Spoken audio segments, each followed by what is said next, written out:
मनसे अध्यक्ष राज ठाकरे 4 दिवसीय नाशिक दौऱ्यावर आहेत। आगामी लोकसभेच्या निवडणुकीच्या अनुषंगाने बैठका घेणार आहेत। राज ठाकरे 4 दिवस नाशिकच्या दौऱ्यावर येणार आहेत। आगामी लोकसभा निवडणुकीच्या पार्श्वभूमीवर या ठिकाणी नाशिकमध्ये बैठकांचं आयोजन करण्यात आलेलं आहे। मनसे अध्यक्ष राज ठाकरे 4 दिवस नाशिकमध्ये असतील। नाशिकचा ते दौरा करतील।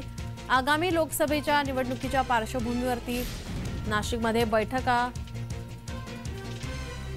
घेतले जाणार आहेत। आपले प्रतिनिधी किरण गोटूर आपल्यासोबत फोन लाईन वरून जोडलेले आहेत। किरण, काय अधिकची माहिती?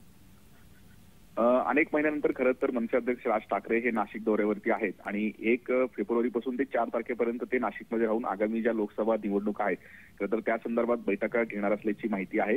1 तारखेला ते नाशिकमध्ये येतील। खरं तर अनेक महिन्यानंतर ते नाशिकला येत असल्यामुळे त्यांच्या या दौऱ्याकडे विशेष लक्ष लागलेलं आहे।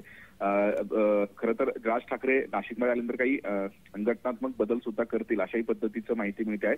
मागच्या अनेक महिन्यांपासून पक्षात एक मरगळ आली होती आणि आगामी महापालिका निवडणुकीच्या अनुषंगाने ते मरगळ दूर करण्यासाठी आणि कार्यकर्त्यांमध्ये उत्साह एकूणच हे निर्माण व्हावं खरं तर या सगळ्या अनुषंगाने हा दौरा असणार आहे। त्यामुळे राज ठाकरे नेमकं या दौऱ्यामध्ये काय बदल करतात संघटनात्मक हे आपल्याला बघणं महत्त्वाचं असेल।